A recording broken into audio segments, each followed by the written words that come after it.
Hi everyone, in this video I'm going to share two things with you. Number one, I'm going to read this article out loud to you and explain some of the sections in this article.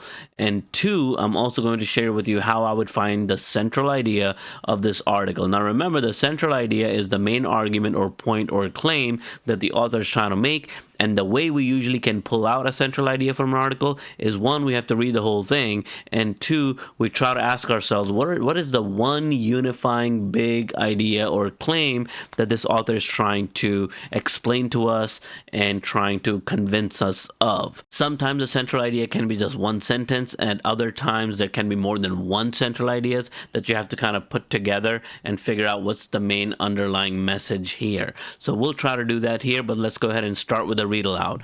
The article is called Ideas of Race in Early America by Sean P. Harvey. It starts with a summary, and here's what the summary says.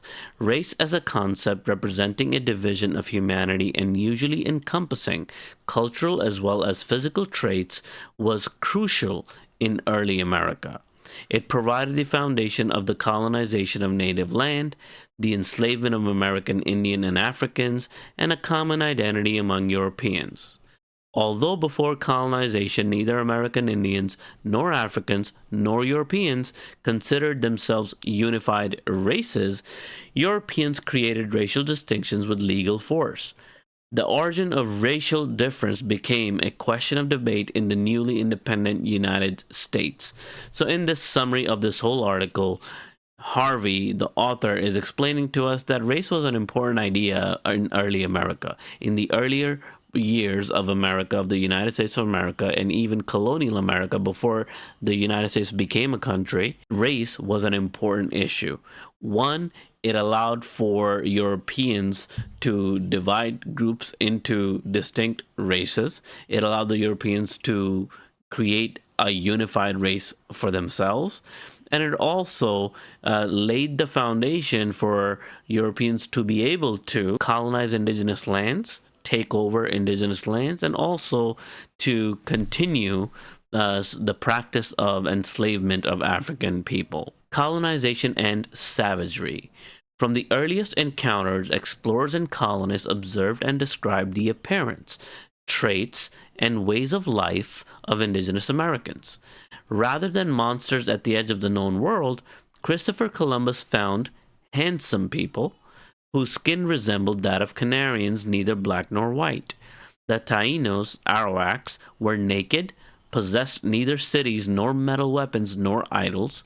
Columbus's descriptions of weak innocents and fierce cannibals established a dichotomy that framed most European characterizations of the native people of the Americas for the next 5 centuries and more. Such characterizations of indigenous people justified enslavement and colonization.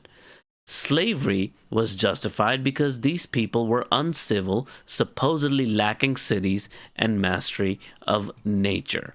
So in these two paragraphs, the author seems to be suggesting that from the very early interaction, the connection between the European colonists and the indigenous people, the natives, when they first met, Europeans began to describe how the indigenous people were. Sometimes they were described them in terms such as handsome, quote unquote, and at other times they also described them as weak or not being very civilized or advanced because they didn't have any cities, or they didn't have the skills to work with metal, for example, or didn't have advanced weapons. But they also describe them as like savages, people who have animalistic traits, or they eat one another, like cannibalism. So from the very early time period when Europeans and the indigenous people met, the Europeans began to describe the native people in mostly negative terms. And these types of descriptions then stuck around, and they also allowed Europeans to then feel like they could enslave these people, that they could take their land from them, and that they could colonize this newly discovered territory that already belonged to some people. But because these people were uncivil, they weren't advanced, they were lacking cities, that they were cannibalistic, so it gave them a reason to take over the lands of these people and also enslave them. Let's continue reading. Initially, some observers spoke favorably of native technology, such as canoes and bows, and drew parallels between European and native political organization, paramount chiefs as kings, for example. But varied disparagements of native dress, gender roles, land use, religion, and language increasingly produced a discourse of native savagery. Scanty garments and tattooing were thought to indicate female immodesty and moral depravity. The uneven success of missionaries to convert them to Christianity reinforced such views. The author continues explaining, sometimes they looked at and viewed the indigenous people's discoveries and their inventions as decent or comparable to Europeans, but a lot of times they looked at the natives and indigenous people in negative ways. For example, they reached negative conclusions about how the natives dressed, what kind of gender roles they had, how men and women acted or performed their roles in these lands. Their religion was questionable for the colonists. And overall, they basically started to describe and view the natives as savages. Theories of native inferiority in mind and body provided Europeans a compelling claim to the land and reassurance that colonists should not degenerate in an alien environment. The idea of native savagery provided Europeans a way to view themselves as civilized and a justification for taking the native land. So once these theories, these ideas became public and more commonly held, that the natives were savages and the Europeans were better and superiors, and the indigenous people were inferior or savages or uncivil, then it became a lot easier for Europeans to rationalize the idea that they are more civilized and therefore they should take the land and they should control the resources. Negro slavery. Slavery was common in the early modern world, and due to Muslim and European Christian actions, Africans were commonly assumed by white Europeans to be slaves. While enslavement of Indians considered vassals of the Spanish crown was illegal by the mid-16th century, Africans were legally enslaved in the colonies just as they had been in Spain and Portugal in the centuries before colonization of the Americas. Europeans found justification in religion. Christians could enslave non-Christians, and slaves could be Christianized. Missionaries frequently compared African slaves willing to accept Christianity favorably to natives who spurned European religion. Slavery was already common before it happened in North America. Slavery had already been going on, both in Muslim-dominated and Christian-dominated areas of the world at that time. Europeans found justification in religion for slavery. Justification means that they were able to find what they thought were really good reasons or good evidence for why they should use and accept enslavement of African people. They found reasons and evidence in their religious texts that allowed them to feel like they were doing the right thing. That's not saying that that's what the religion was saying. This is just saying that sometimes people can look at something, read it a certain way, and then say that this means that we can now do this thing or that thing. And sometimes people can justify or prove right their use of or their abuse of power. And the other thing was that you could Christianize the slaves. You can help them convert to Christianity, which seemed to be easier to do with enslaved people than you could with the native people. Let's continue reading. Colonial laws created racial differences with legal force. Even though slavery no longer existed as an institution in England itself, English colonial slavery came into existence modeled on Spanish and Portuguese slavery. This process began in the Caribbean, with slavery of Africans becoming permanent in 1636, but slavery became more clearly a legal institution in America. Between 1640 and 1705, Virginia passed a series of laws that originally distinguished between Christian and heathen, freeman and servant, but eventually changed to distinguish between whites and Negroes and mulattoes. Such laws did the following: required masters to arm every man in the household except for African men, made African women, in addition to all of the household's men, taxable under the assumption that they, unlike English women, worked in the fields. These laws defined a child's status as following that of the mother only, thereby ensuring that a master's children could be property. Established that baptism did not alter the status of a slave. Prohibited Africans, mulattoes, and Indians from intermarrying with white women.